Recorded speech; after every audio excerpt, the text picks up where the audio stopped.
Sono Peppe D'Aranno, sono un reclutato di ETIC, sono un tecnologo di ricerca e lavoro nel Dipartimento di Ingegneria Civile ed Ambientale della Facoltà di Ingegneria di Roma La Sapienza.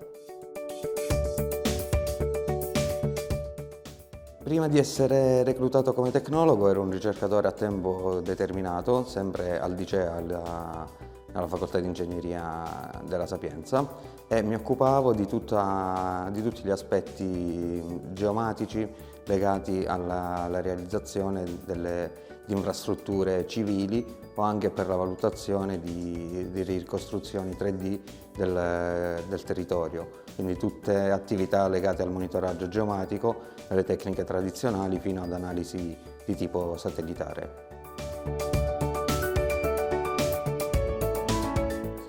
Ma la motivazione è stata quella di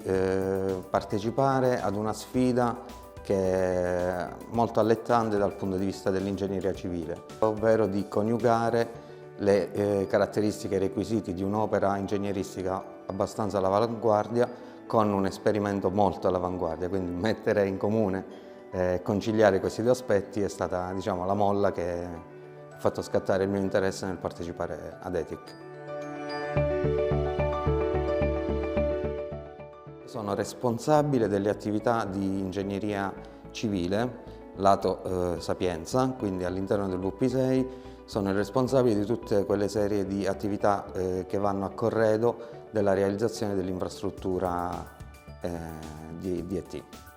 L'obiettivo è quello di crescere a livello professionale, maturare conoscenze specifiche anche in questo settore e contribuire alla realizzazione di